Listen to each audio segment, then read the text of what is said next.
Okay, welcome to the second day of APPI. I'm Nick Quirk from Cambridge University Press. I'm the Iberia Promotion Manager. Thank you very much, Alberto, for allowing us to organise the Cambridge experience within APPI. Yesterday, you heard from my colleague Santiago from Assessment, and so today, Cambridge is represented by our two organisations, Cambridge University Press and Cambridge Assessment English. I'm really happy to be here. I come from the northwest of England, as does Simon. The northwest of England is famous for the Industrial Revolution, for football, and also great cities like Manchester, and of course the greatest city in the world, which is Liverpool. Now, the greatest city in the north of Europe, Liverpool. And the interesting thing is Liverpool is important to both Simon and I because Simon works next to Liverpool in the borough of Wirral, which is on the other side of the second greatest river in the world, which is of course the Mersey, yes? The Mersey, as you all know. And I have emotional connections to Liverpool through family and through the greatest football team in the world, which is of course Everton, not Liverpool, anyway. But what's great about being in Lisbon, I feel that Lisbon and Liverpool are very similar places. Because they are ports, I think these port cities are very, very special. And I think they create a very open and tolerant atmosphere and attitude in the people. And I think today's conference is all about building connections. One of the great things about being in Portugal, I work in Portugal and Spain, is that I've been working in Spain for a long time, and I sometimes find that Spanish teachers who are great, sometimes, maybe more in the public sector, are a bit cynical and they think they know everything. What I've always found in Portugal when we train, which we have been doing for quite some time, is an open attitude towards learning and improving. And that's exemplified by the fact that you're here on a Saturday morning. I think we're in a world, and unfortunately in my country and my adoptive country, Spain, where we're seeing the growth, unfortunately, and on the other side of the Atlantic, of intolerance and exclusion. So what better place than the classroom, and with the open attitude of Portuguese teachers, to talk about inclusion. So today's talk from Simon will be about inclusion. And as I say, you are the people influencing the next generation of adults. That's a very, very important responsibility. What we're going to talk about, as I say, is being inclusive, and rather than focusing when we're looking at perhaps different learning speeds and differences in our pupils, that diversity we must celebrate. And instead of perhaps thinking about what the things that we can't do or our pupils can't do, the starting point of everything today, both for Simon's talk and for the whole Cambridge experiences, will focus on the things that we can do and that we can do better. Okay? So I'll leave you with Simon. Thank you very much.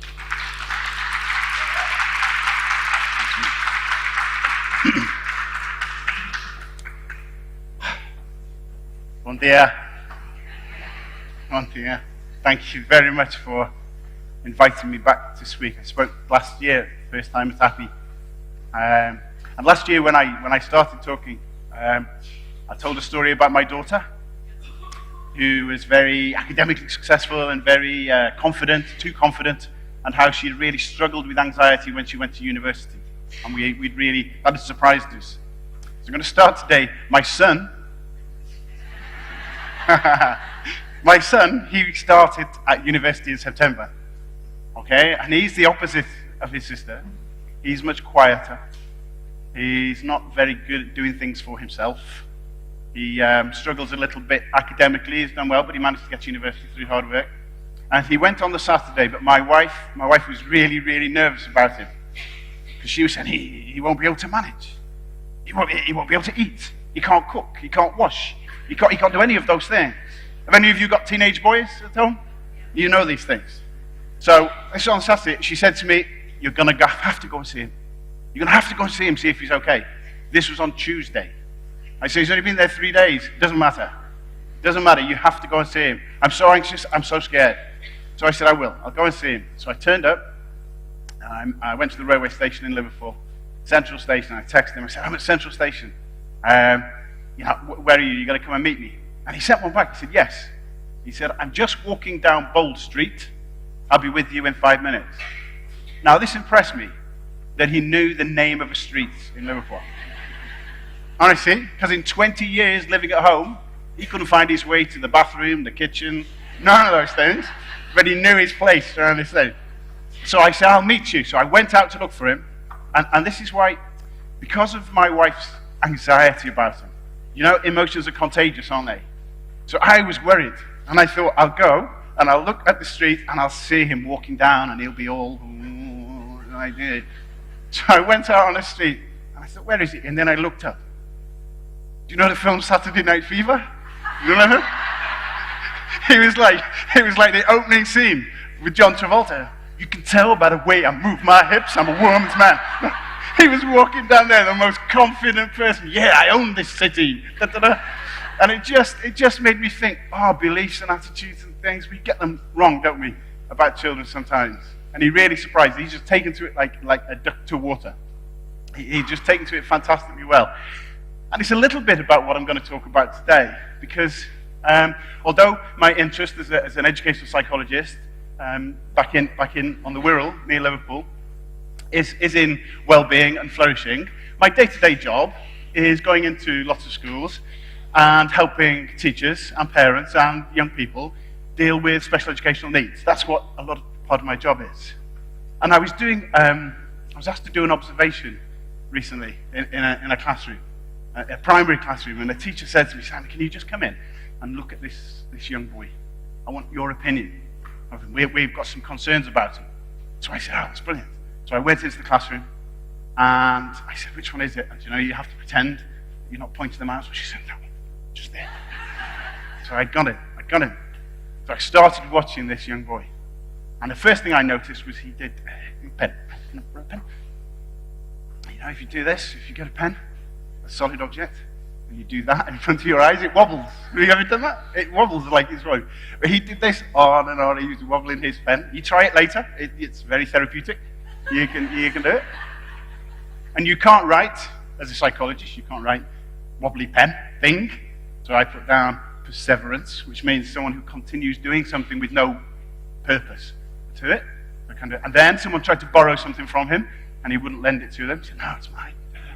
And I was noting all these things down. And then the children went out to play. And the teacher came to me and said, typical, psychologist is in, and he didn't perform. He was absolutely great. And I said, maybe not to your untrained eye, but I am a trained psychologist, and I've noticed these things. And I told her the things. I said, in fact, I think you're right to be worried. I think he may be on the autistic spectrum. And she said to me, which child were you looking at? And I said, well, the one you pointed at. She said, come and show me. And we went to the playground, and we were looking through the window, and she said, which one was it? I said, that one. She said, no, that's the wrong child. She said, that's one of our gifted children, and he's in the top streams for everything. And I was like, whoa! But what that showed me is, we have a phrase in English that we're saying, seeing is believing. It's the wrong way around. The wrong way around. That phrase should be believing is seeing. Because what we look for and what we expect to find, that's what we tend to see. And I think in the area of special educational needs, never more than in that case. And so what I want to talk about today is how do we have a classroom for all? And it's difficult because technology. Because we live in a world where we like to label, don't we?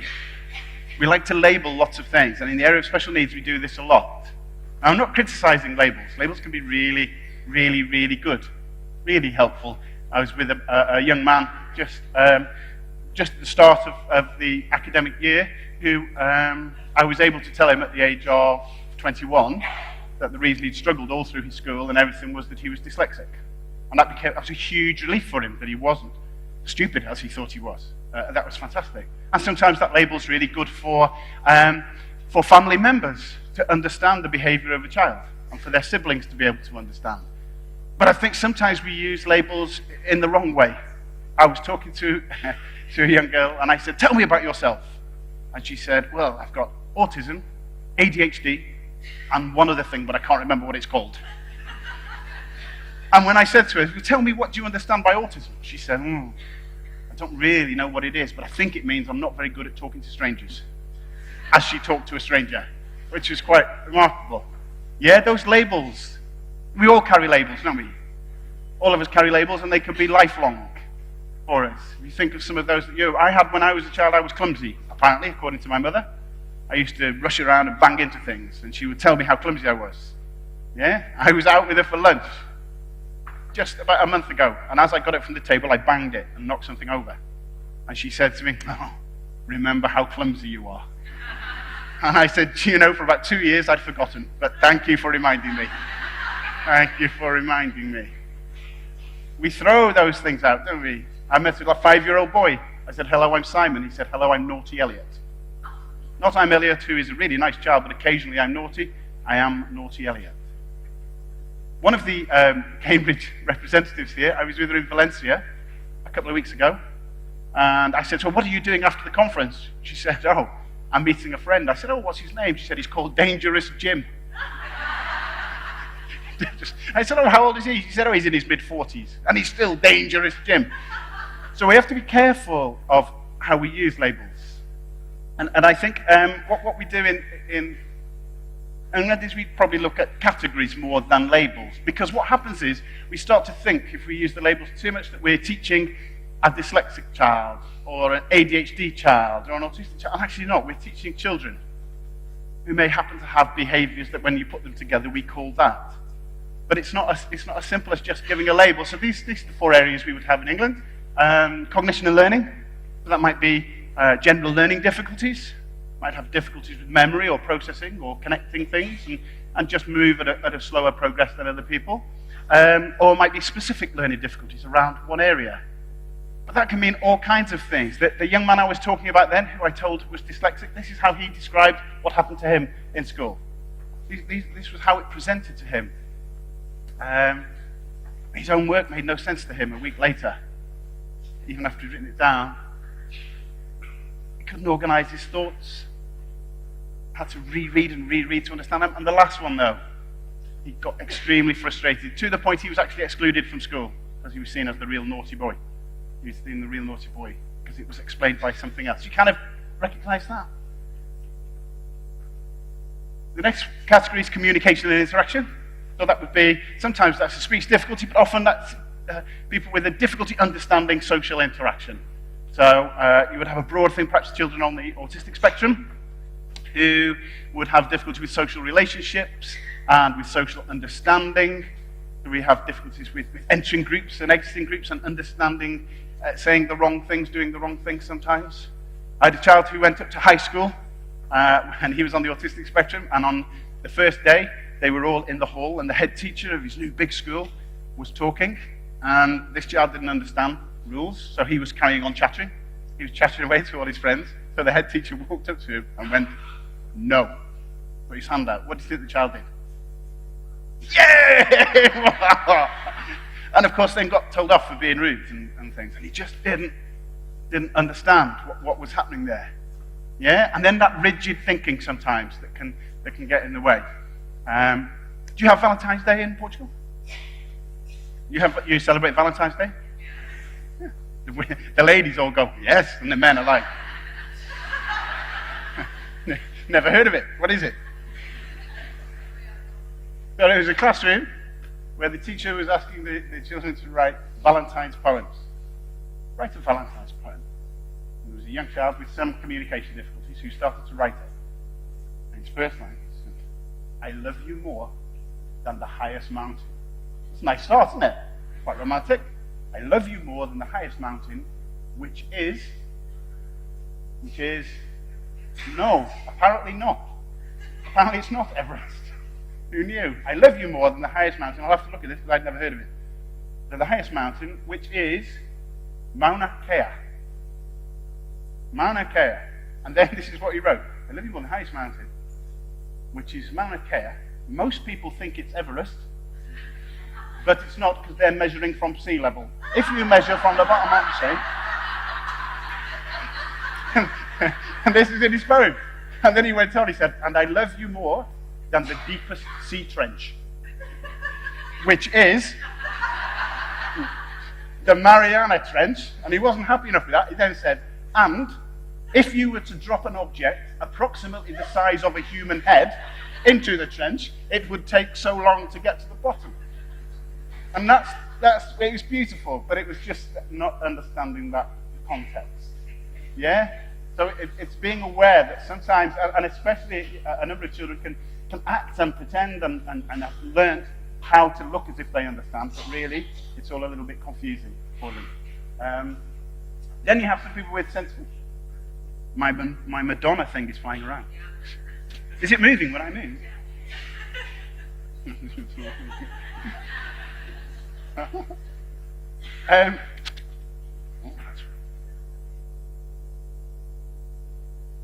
Yeah, you need to.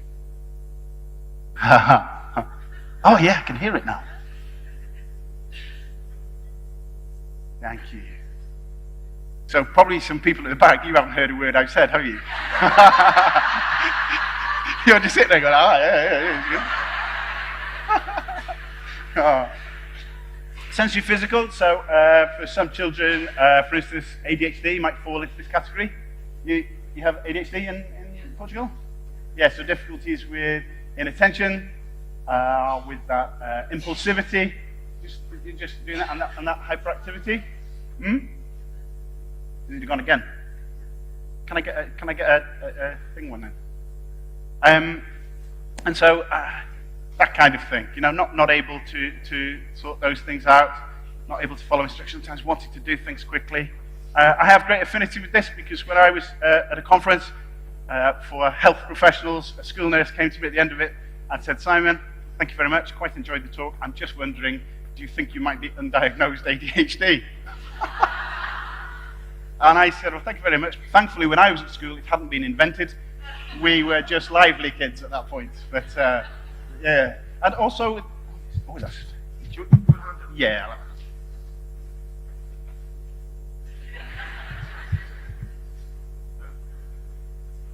Oh, it's quite intimate. Thank you. But also then you also a condition around dyspraxia or difficulty with organizing movements, etc., and planning. This is one that goes missing a lot, I think, the young people that we see. And we see it as coordination, but actually it's the ability to plan in a sequence, the ability to order. Lots of people, anyone who's got a teenage boy at home will know this. That kind of planning, yeah? If you ask them to put their shoes upstairs and put the milk in the fridge, and you go to the fridge and there's a pair of trainers in the fridge, and you're like... But for some children, and it's painful to watch, I'm lucky enough to do lots of observations, and I was in a classroom observing, and all the teacher had done is say, okay, copy the date and the title from the board, and while the children were doing that, she was just explaining what they would do next. And I watched one young boy who was just, it was painful, he was...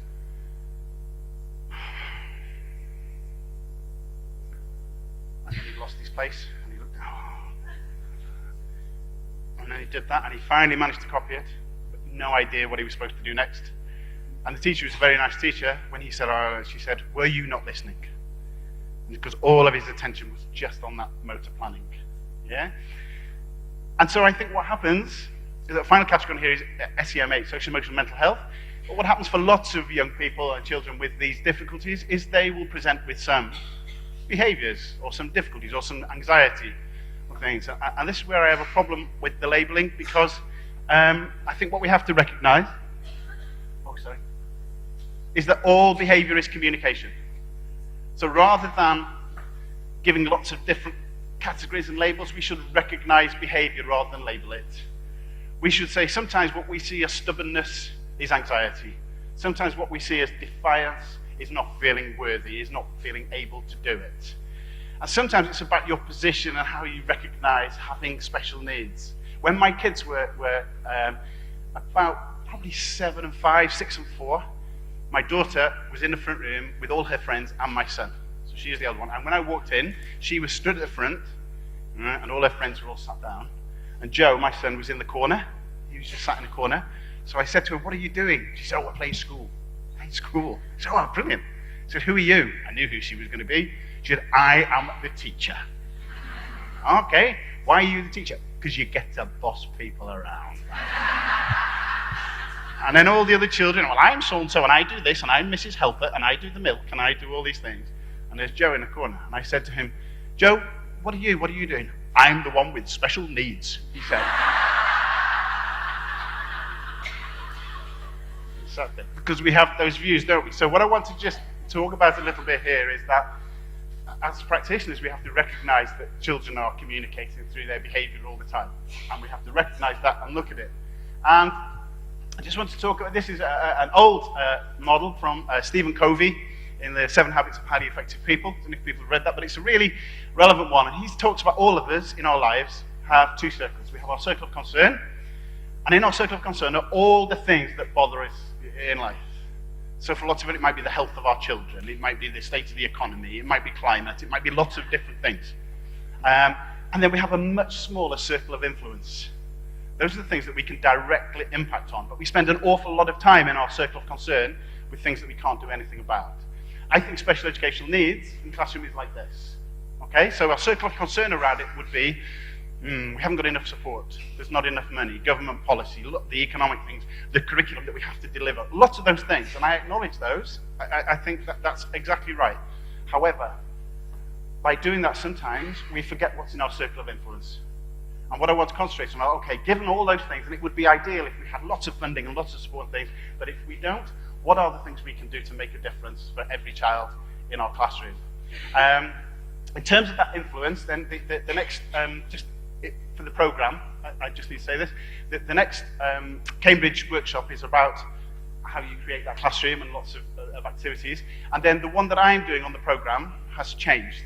Would you say it has changed a little bit? Only because of feedback from people who were saying in terms of influence, they want to know, how do you influence people then? What is it? So the talk's going to be on the psychology of influence, on how you influence, how you are influenced, how people do it, how you get fooled really easily about lots of things, and how lots of unconscious things happen to us. And so just so you know that's changed.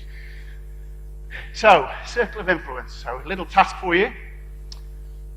There are 3 basic psychological needs that have been identified for us to be self-motivated, for us to grow psychologically and behaviorally, for us to feel confident to develop.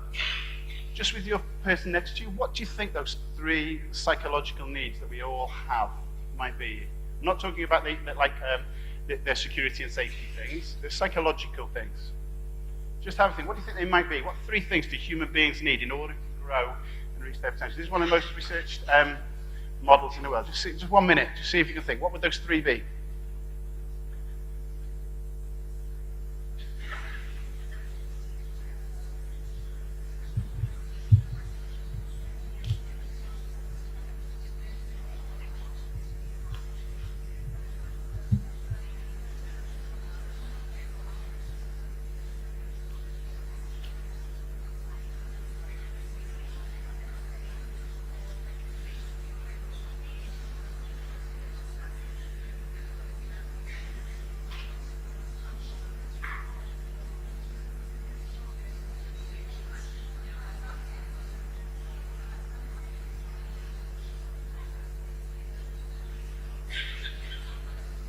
Okay. Is anyone like to tell me what would one of them be? Do you think? Affection. Okay. Yeah. So not just affection, but belonging, love, relationships, positive relationships, very much. Okay. That's one. That's this group. So I treat this as my clever area. Anyone got another one? Recognition. Yeah, we kind of fit. Acceptance. That would come probably with belonging and feeling. Achievement. Yeah, well, a sense of competence, a sense of mastery, a sense of being able to achieve things. That might be socially, emotionally, academically.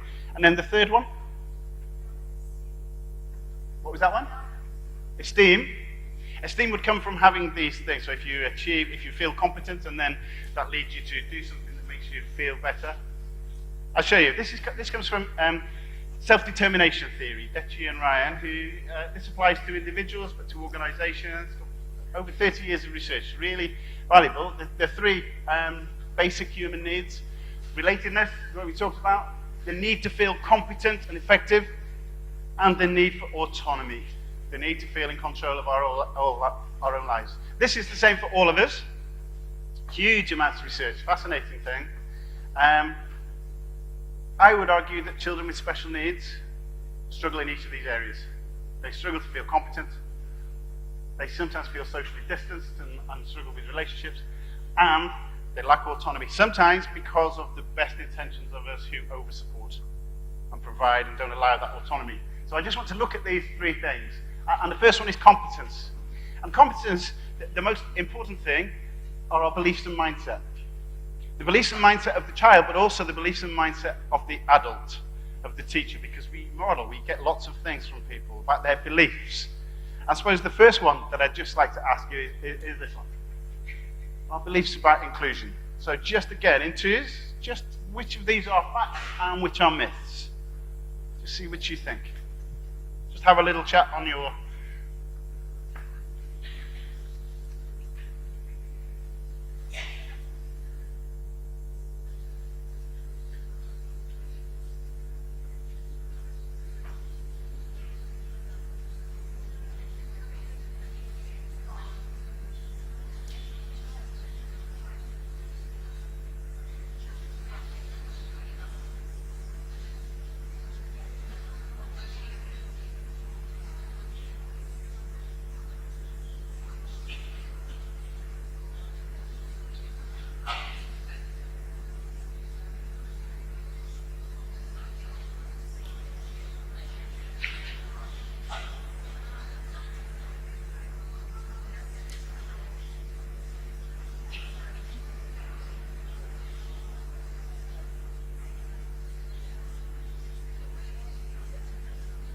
Okay. Number one, who thinks that's a myth? The top one, who thinks that's a myth, that inclusion jeopardizes the learning of others? So who thinks it's a fact? Just put your hand up. Okay. Number two, segregation is effective. Put your hands up if you think that's a fact. Okay. And if you think it's a myth? And if you're not prepared to have a go because you're scared you might get the wrong answer. Inclusion is a fad. That just means a current. Okay, I'm going to deal with them in reverse order because they're all myths. And so the easiest way of answering it is the third one, inclusion is a fad. Actually, research done since the 70s, really, since the 1970s on this. So around for a long time looking at research in terms of inclusion and children with special needs in the classroom. And what does that research tell us? It doesn't tell us that segregation is effective. Actually, what it says is exactly the opposite. Children with special needs who are included in the classroom have increased peer connections, social networking, and friends. Do you know, when I was growing up in Burnley, we lived in, like lots of people in different countries, we used to play out. Remember those days when kids used to just play out? Do you remember that? You used to go? You used to all this talk about quality time with your parents now. Ooh, we've got to spend quality time.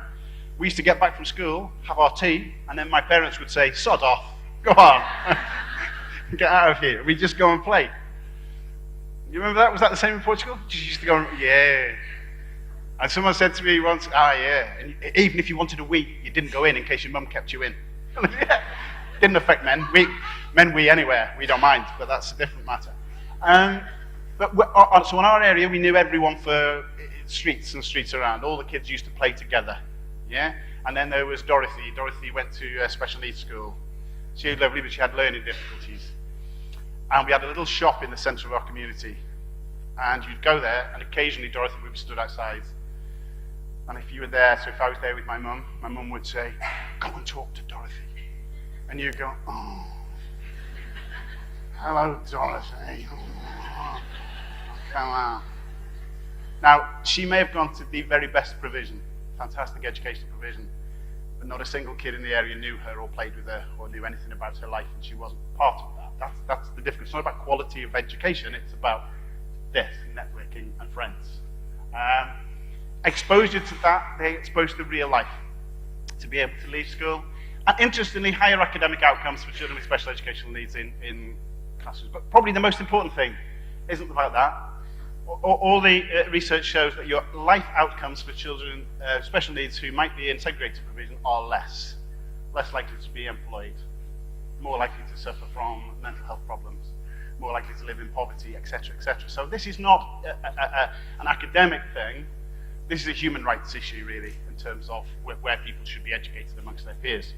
But the other question that came on the top was, what is it like for children who don't have special educational needs? Well, really interestingly, children without special needs in classes with children with special needs have better academic and social outcomes, according to research. They actually do better. Also, not only do the young people do better, it increases teacher effectiveness, because you have to be more creative and imaginative and be able to do lots of things to include people. Less stereotyping, and as Mick said, that ability to be tolerant, to be curious, to see people as different, and to accept that and work with it and see it as part of your wider community. So I think that's really important for us, so that our beliefs about that, whether children should be in the classroom, are really important. But then it comes down to, what are the messages we give about ability and effort and different things? Because lots of children who I meet with special needs, they will say, I can't do that. They'll say, Simon, I am stupid. They don't say, I'm not very good at this, but I'm really good at this. They will say, I am stupid. Do you recognize that they have a real global thing, their attitude about things. And this goes on for a long time. My mum is 86 this year. And in England, we had this thing called the 11 plus, when she was doing, which was at 11, you took some exams which decided whether you could go to a grammar school, or if you couldn't, you went to a school that wasn't for people who were as clever. Okay? So she took that when she was 11. And I was talking to her recently about it. And we were talking about this. And she said, yes, but I'm not clever.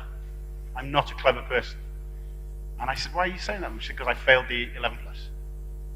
And I said, yes, but since then, Mum, you went to the Open University. You had 3 children, and you went to the Open University, and you got a degree in psychology, which is where I got my interest for it, because she used me as an experiment. I was saying, she enjoyed getting that degree so much, she did another degree. So she's got 2 degrees. Remember? And I said, so, although you felt like that then, now you've got 2 degrees, you know that can't be true. And she said, no, I am stupid. And I said, how can you say that?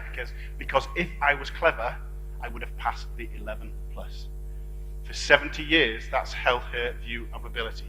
Imagine if you're a child in a classroom who gets repeated messages about failure and about struggle, and you're labelled as lazy or unmotivated, or all of those things. It becomes incredibly hard, doesn't it, to do that. If you have that kind of mindset that Rachel was talking about yesterday, that this is just something about me and nothing I can do about it. And then what that leads to are all of these things. Why would you persist in something if you're not going to be good at it? If you don't think effort's going to make any difference, why would you do it? So you will give up. You blame yourself, and negative affect, negative emotion around it. Everyone in this room will know this, because everyone in this room has at some point learned a second language. Yeah? Either Portuguese to English, or there'll be some people here who've come from somewhere else and learned. Right. Do you remember when you were first learning that language, how you felt if someone asked you to speak in public? Can you remember what that felt like? Were you embarrassed? Did you try and avoid situations where you did it? Did you feel everyone will laugh at me, no one will notice me, I'll be humiliated, all of those things? I was talking to a lady in Spain, in Jerez, and she told me about when she went to London. So she was late 30s. She'd gone because her husband was working in London. And she said she could speak English really well at that point, but she said she just used to hide in her flat when he went out. She was ashamed to go out and try and speak. And the only place she would go was a shopping centre. And she could go there because she knew it was 40 pence on the bus.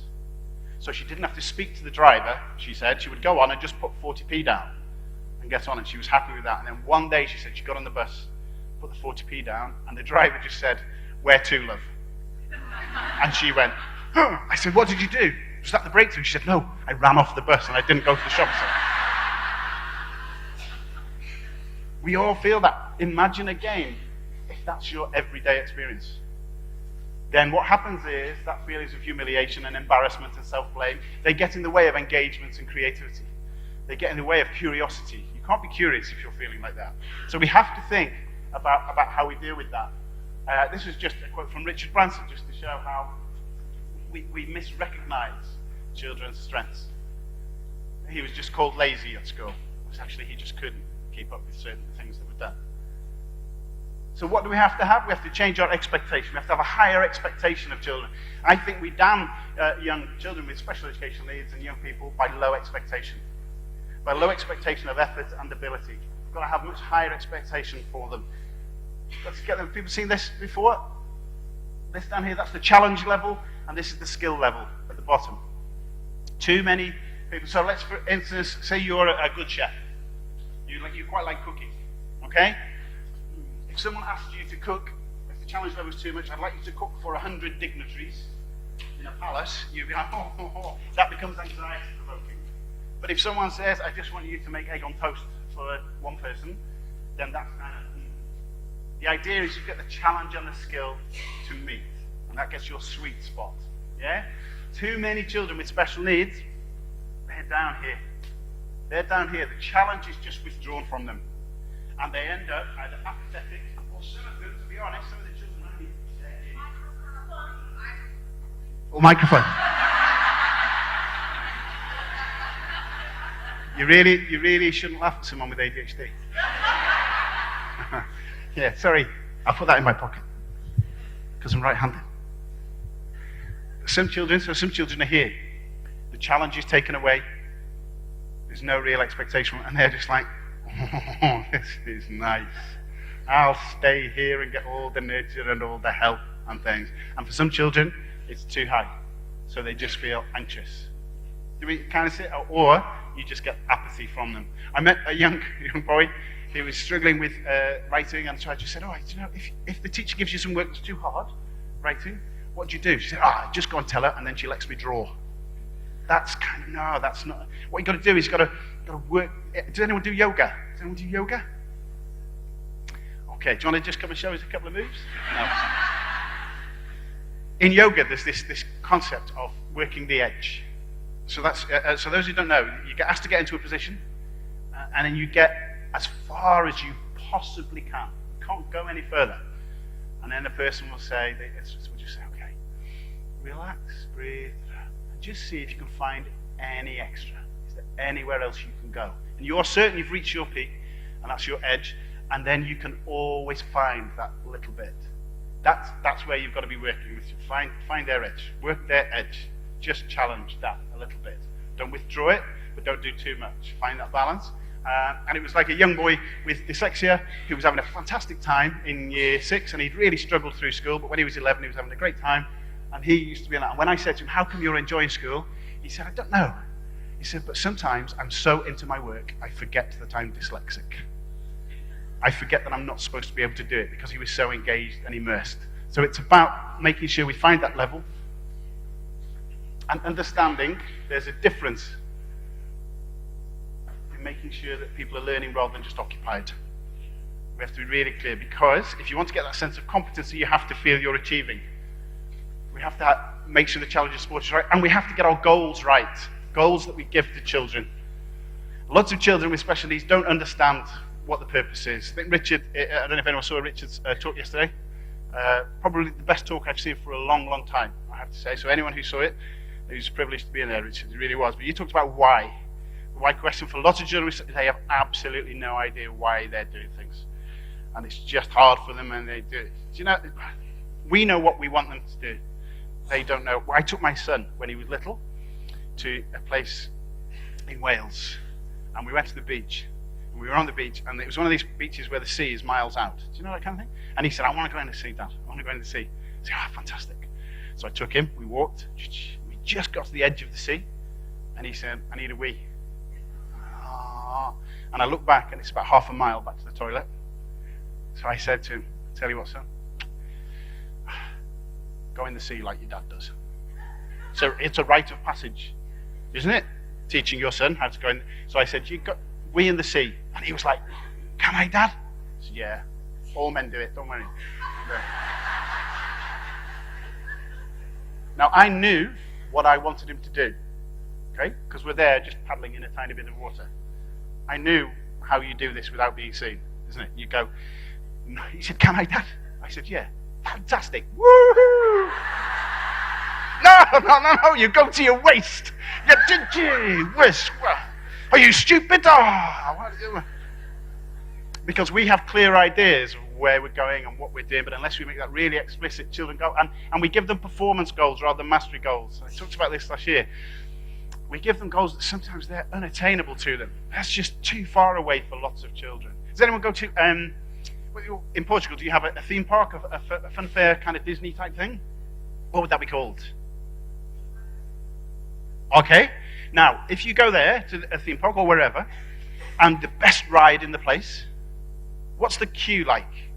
What's the queue like for their best ride in the place? Huge. And is it in a straight line? No. Because if you went to any theme park, and the best ride, the queue is in a straight line, going on for miles, you would never join that queue, would you? That's what learning is like for a number of children with special needs. It's like, what? I can't do that. So what do they do at theme parks? They make it seem shorter, they make it seem possible, but the other thing they do is they give you markers along the way to show you're making progress. Oh, only 10 minutes to go, and then they'll have something to distract you and look at. And you join it because they know, and this is the key. It's not the length of the queue that's important. There are two things that's important. The first thing that's important is that one step to join the queue. Because once you're in the queue, you tend to stay in it. But that first step to get you engaged and motivated. And the other one is a sense of making progress. A sense that you are moving forward, that you're getting better and having rituals to do that. And we have to be really good at demonstrating that to children because of that negativity bias we all have. They can be making progress and then have one bad day and they think it's all gone wrong. It's useless. Yeah, do you recognize that? So I've been married to my wife for 20 years. Okay? Someone over there went, oh. 20 years I've been married. Last year was the first time I forgot our wedding anniversary.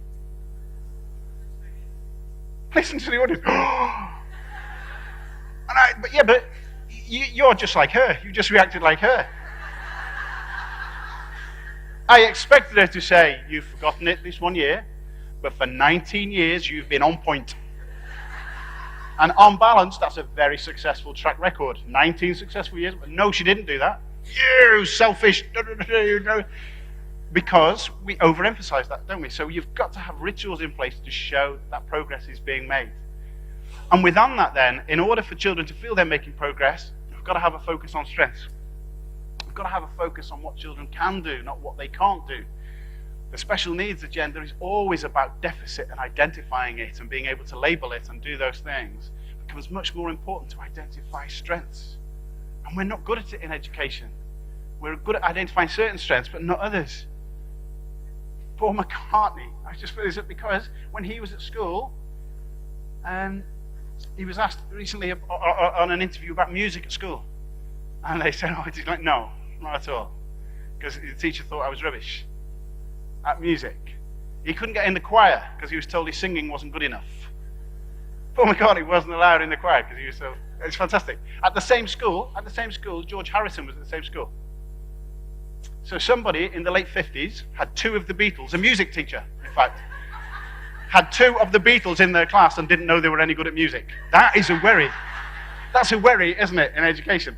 And that gets exaggerated and magnified for children with special needs. The young man who I was talking about, who was dyslexic and being thrown out of school, and the reason I did some assessment for him and was able to tell he was dyslexic, so he really struggled with that. But what I found was, which was really fascinating, was he, in terms of his visual ability to spot patterns and things, he was at the 99th centile, which means out of 100 people, only one person would be better at that. He could spot patterns that I couldn't even begin to imagine. And that's in fact what he's gone on to do. He's now doing art and graphic design. Nobody picked that up at school as a strength. He was just highlighting his deficits. That's hard to live with. You can admit your weaknesses and deal with it if you know what your strengths are. When my wife went, because my wife's Spanish, and when she moved to England, when she went to her school, her high school, and people kept saying to her, "Are you Jose's sister?" Because he's about 6 years older than her. "You Jose's sister?" She said, "Yeah." She said, he's fantastic. What a fantastic artist he was. He was the best artist we've had in the school. And Jose was. He went off and had an advertising agency and things. Jose's the most dyslexic person I've ever met. Okay? So my wife's name is Juanita, but Joan. And he will still write on birthday cards, Joan, dear Joan, Jona. He still spells her name wrong. He's 60. After 60 years, still spells that wrong. But at school, he was head boy. He was captain of the football team. He got really good academic results, went on to university, etc. Do you know the reason he did that? Because he's so dyslexic. Was this. When he arrived in England and went to the school, and he was doing his work, and then he came home and he said to his mum and dad, I don't understand this. I can't spell. I can't do that. And they said, "Don't worry, son. It's not your fault. It's because you're Spanish."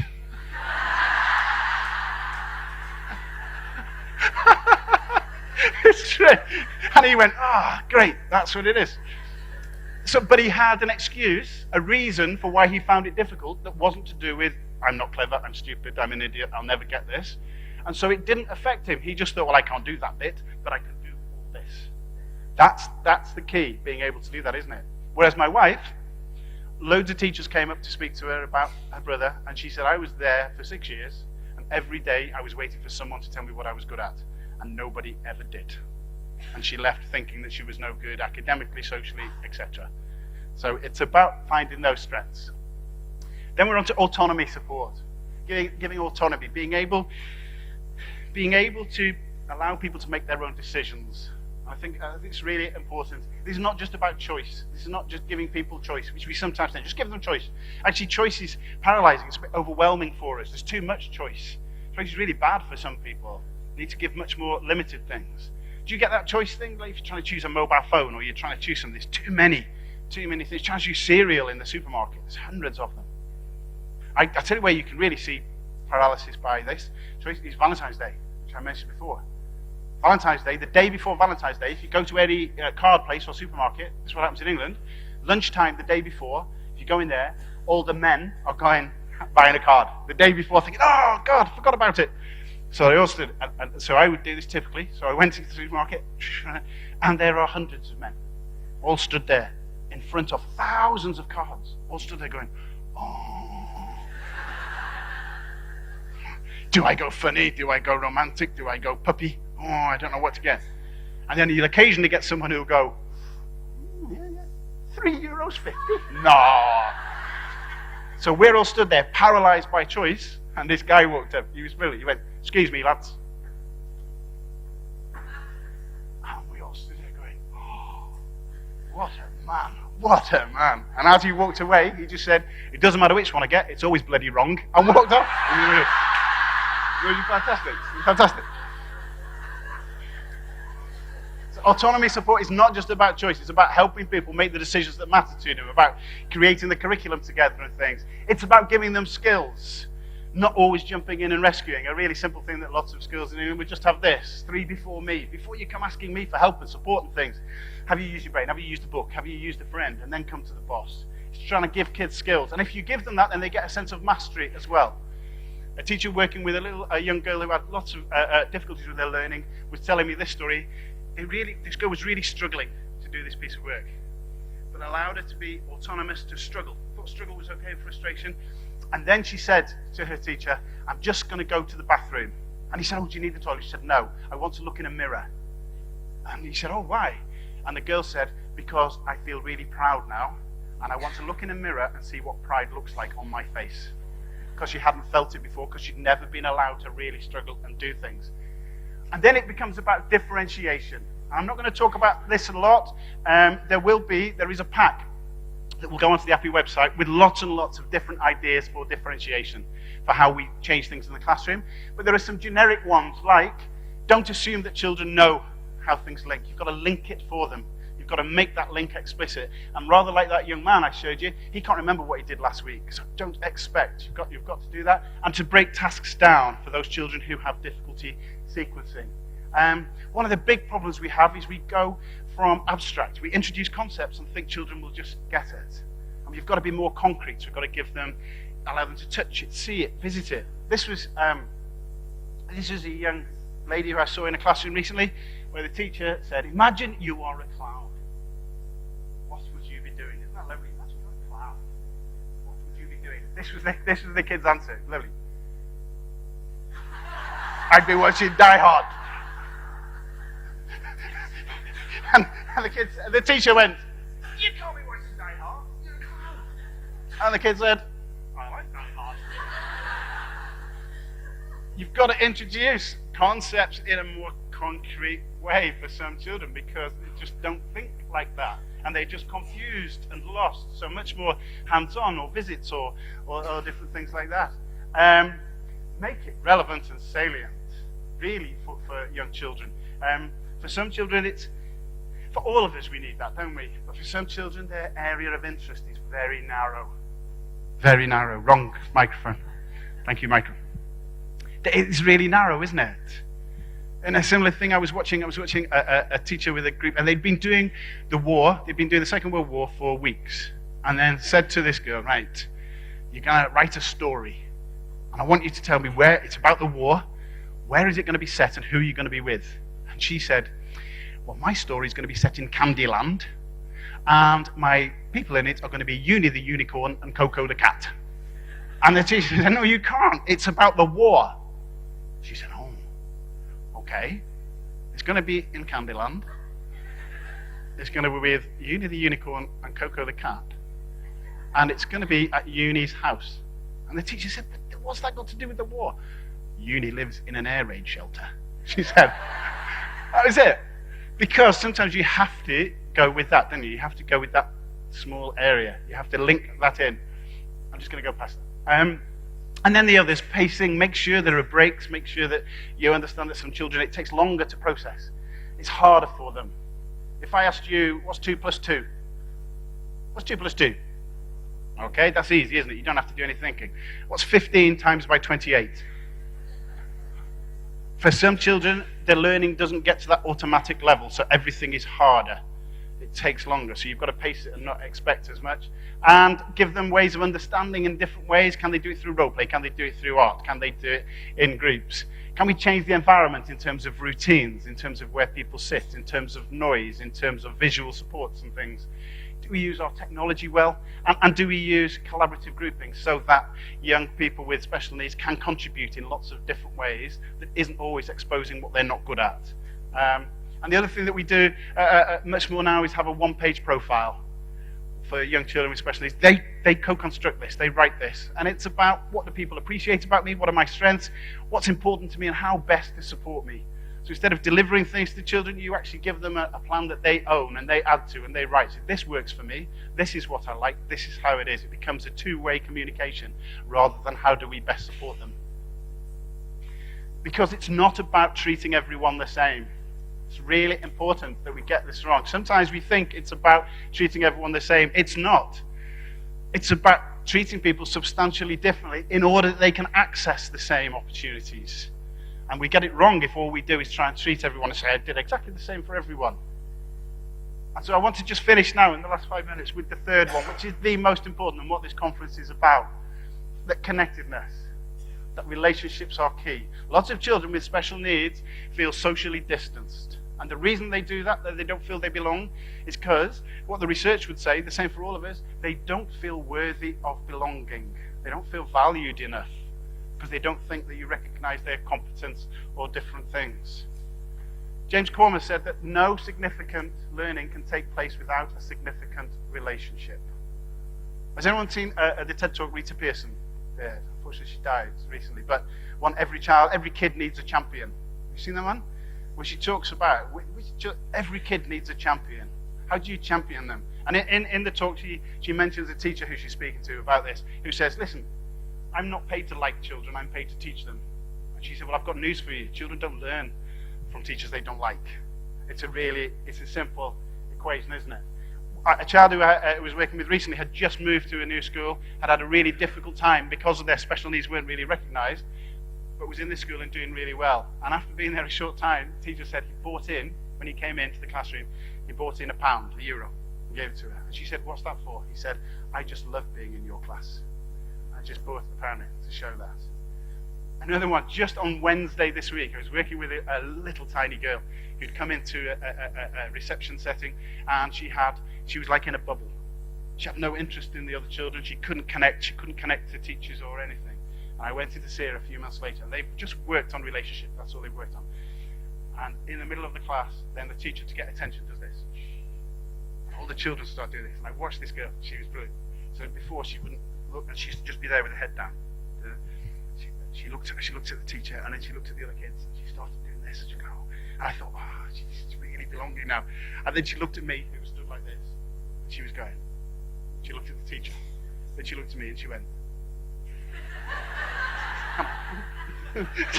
And then she was like, "Yes, now you belong in our class. We're beautiful, beautiful." Can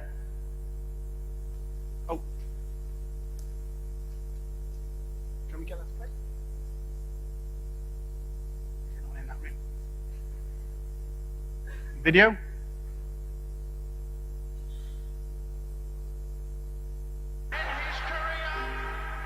Ian's still the highest scoring striker ever to play for Arsenal, and he owes a lot to the man who first taught him to kick a ball, his old school teacher, Sid Pigden.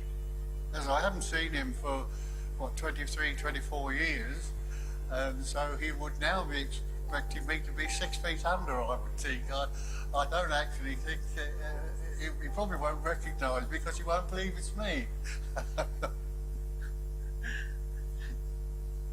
Hello, Ian. Long time no see. Mr. Pigden. You're alive.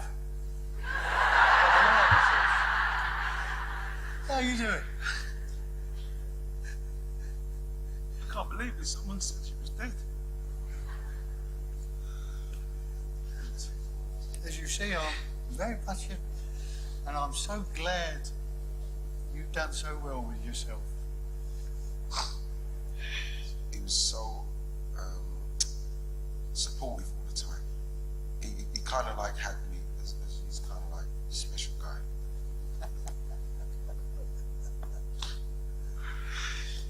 I don't know what to say. I can't believe it. I can't believe it. You know, now I realise how important he was in my life. The first main imposing figure, male figure in my life, who was trying to guide me on the right road. How far are we going back now? 40 years, 30 years anyway. He's 30 or 32 years. The reason for showing you that is because Ian Wright struggled at school, like lots of people do, but it just serves to remind us that inclusion is not a set of techniques. It's not how we set up our class. It's none of those things. It's about recognising that relationships are at the heart of everything, and no matter what difficulty your child presents with, inclusion is about a person's right, human right, to be taught amongst their peers, to be part of the community that they grow up in. And it becomes about, inclusion is about being fully involved in activities, not some of the things that we call that. And my epiphany as a psychologist, I'm just going to finish with this, we've got 4 seconds. But my epiphany as a psychologist was I was asked to go into a school and see a young man at 16. I'd been a psychologist for about 3 years. After I was a teacher, then a psychologist. And he had all kinds of diagnoses. So he had dyspraxia, he had ADHD, he had dyslexia. And I was asked to go and do his assessment before he left school for college and for finance and lots of things. So I was in with one of his teachers, his pastoral teacher. I sat down with him and started to do my work, which was, as a psychologist, measuring things he couldn't do and getting scores for it and lots of things. And after about 3 or 4 minutes, this 15-year-old boy stood up and said to me, "Why is it everybody wants to talk to me about the things I am worst at in the world? There is so much more to me than that." And he got up and he walked out. And I realized that's what I'd been trained to do, and that's what I'd been doing for 3 years. And at that moment, everything changed for me.